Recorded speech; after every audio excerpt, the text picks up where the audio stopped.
You likely have little faith in the mainstream media, and you'll have even less as time goes on. For the past 4 years, we watched the press hyperventilate over every single thing our last president did. Everything was a national tragedy that warranted outrage.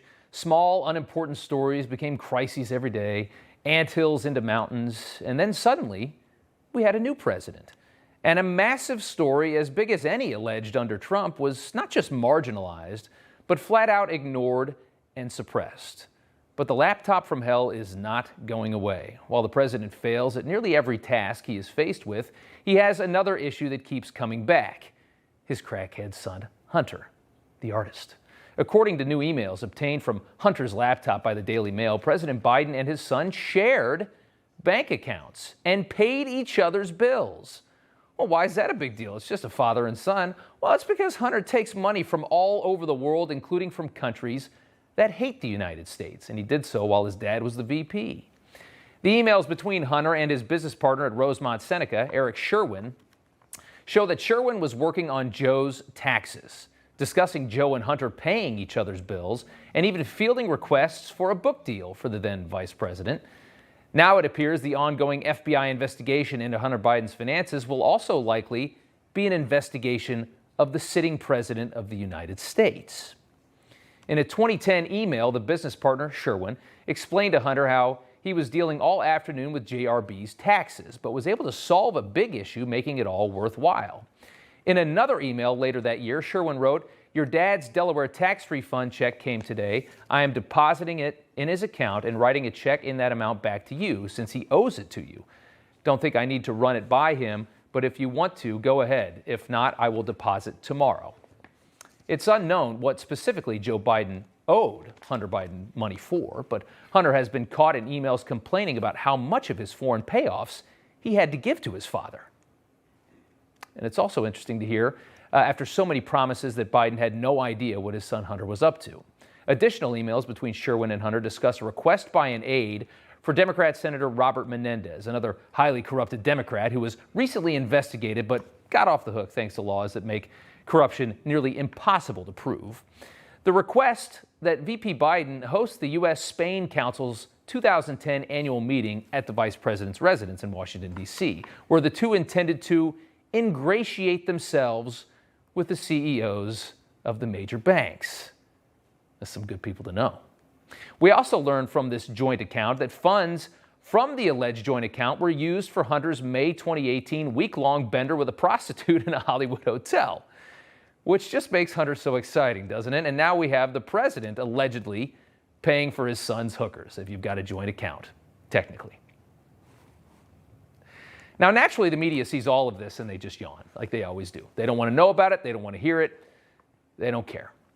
Sure, Hunter was taking money from foreign governments while his dad was vice president, including China, and then likely sharing that money with his father while complaining about how much of that money he had to give to his father, who was the vice president of the United States.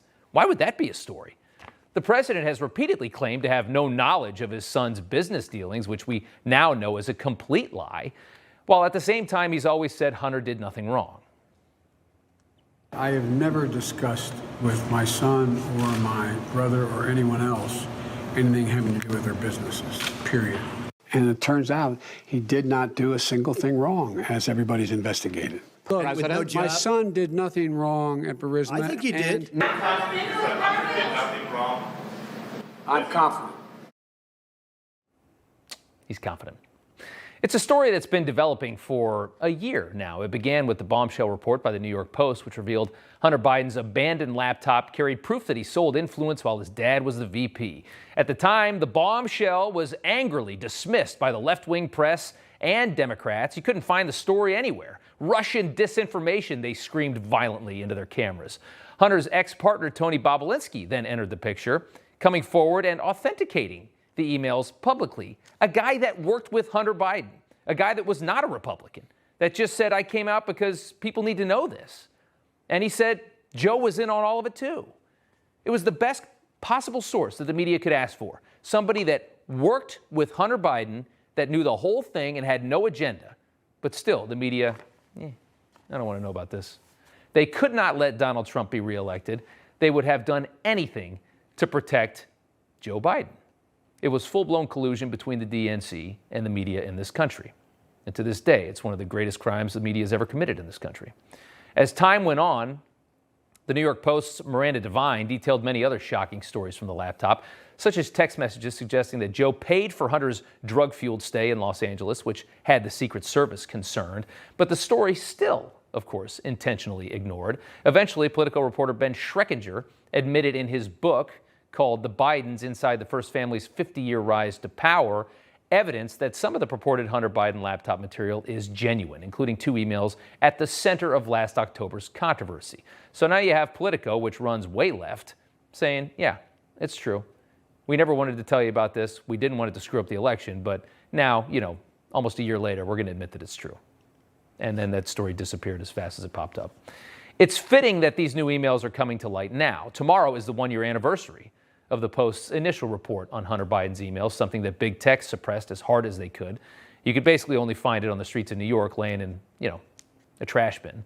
A year later, and the media still tries to protect their chosen leader. Remember when the Hunter Biden story was just nothing but an unsubstantiated report?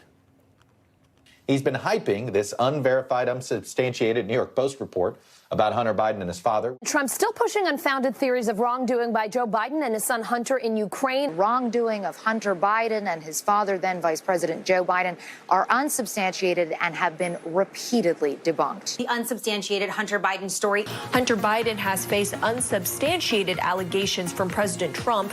He repeatedly urged to investigate Joe Biden and his son Hunter on Trump's baseless claims of corruption.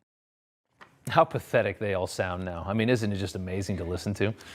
The irony is the media sold all of their credibility to save the country from Trump, and then Biden comes in and does so many of the things the media were scared of with Trump. Just some examples of the media's chosen leader accused of sexually assaulting a woman, Tara Reade, in 1993 when she worked for his Senate office.